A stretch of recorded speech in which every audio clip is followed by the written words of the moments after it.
شیطانوں کا کیا واسطہ ہدایت سے؟ شیطان تو وہ، جنات تو وہ ہیں جن کا کام ہی انسانوں کو برائی کی طرف مائل کرنا ہے۔ شیطان نے تو اللہ کے سامنے ہی کہا تھا لَأُغْوِيَنَّهُمْ أَجْمَعِينَ، میں ان سب کو گمراہ کروں گا۔ تو کیا شیطان یہ اچھا کلام لے کر آئے گا؟ تم کچھ عقل سے تو کام لو نا۔ قرآن تو وہ عظیم کتاب ہے کہ شیطانوں کا تو وہاں تک گزر بھی نہیں۔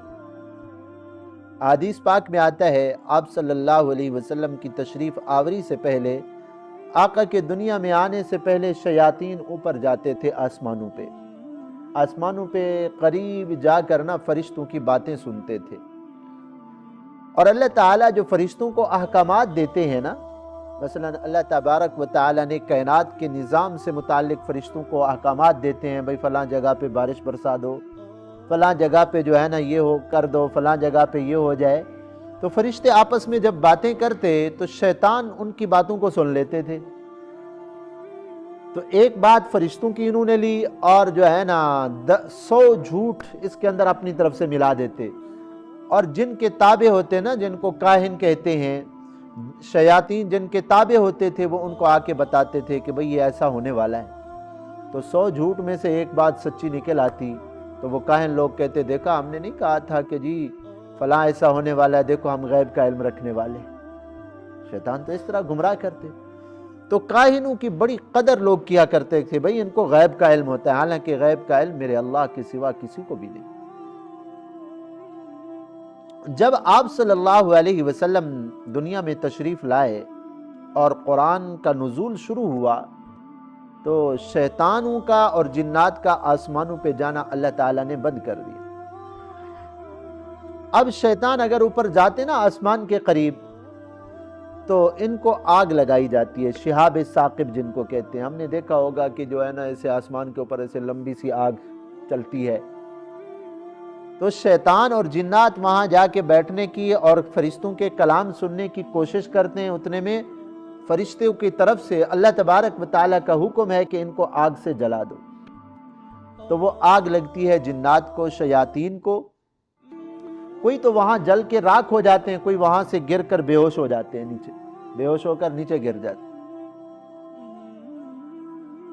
تو جب قرآن کیونکہ اوپر سے آ رہا تھا نا اللہ کی طرف سے، تو اللہ تبارک و تعالیٰ نے شیاطین کا اس جگہ پہ داخلہ ہی بند کر دیا، جن جگہوں سے قرآن جن راستوں سے آ رہا تھا۔ اب شیاطین پریشان ہوئے کہ بھائی یہ کیا مسئلہ ہو گیا، ہم تو پہلے آسمانوں پہ جاتے تھے، باتیں سنتے تھے، اب کیا ہو گیا، ہم جو ہے نا کیوں نہیں سن پاتے؟ تو شیاطین نے مشورہ کیا کہ بھائی ایسا کرو، دیکھو دنیا کے اندر چل پھر کر دیکھو، سنو کہ بھائی کیا واقعہ پیش آیا ہے جس کی وجہ سے جو ہے نا ہم نہیں جا سکتے ادھر۔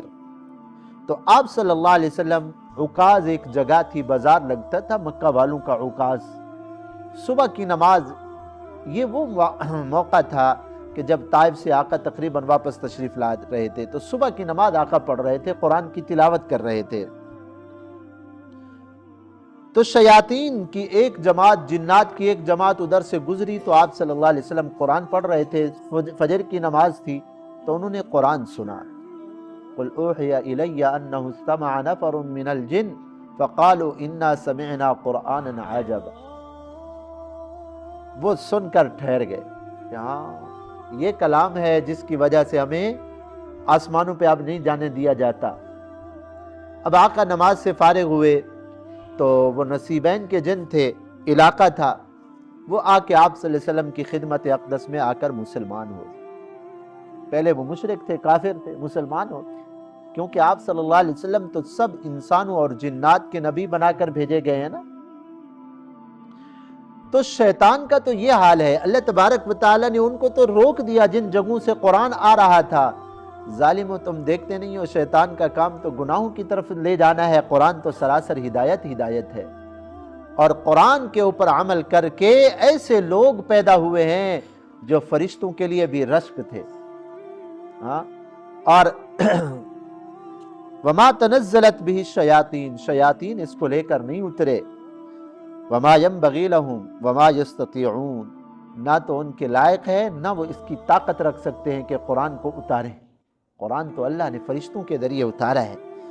انہم عن السمع لمعزولون، وہ تو سننے کی جگہ سے بھی دور کر دیے گئے ہیں۔ پہلے جو فرشتوں کی باتیں سنتے تھے نا، اب تو قرآن کے نزول سے ان کا یہ داخلہ بھی بند ہو گیا ہے۔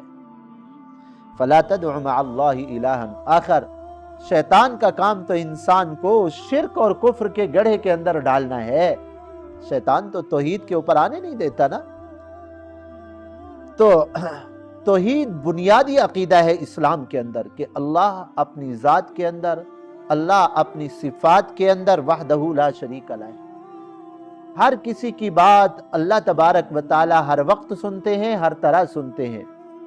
حدیث پاک میں آتا ہے کالے پہاڑ پر اگر رات کے وقت تاریکی کے اندر سیاہ چونٹی چل رہی ہوتی ہے نا، چھوٹی سی چونٹی کالے پہاڑ میں، رات بھی کالی ہے، اس کی جو ٹانگیں ہیں اس کی حرکت کو بھی اللہ دیکھ رہے ہیں، اور اس کے ٹانگوں کے چلنے سے جو آواز ہوتی ہے اللہ اس کو بھی سنتا ہے۔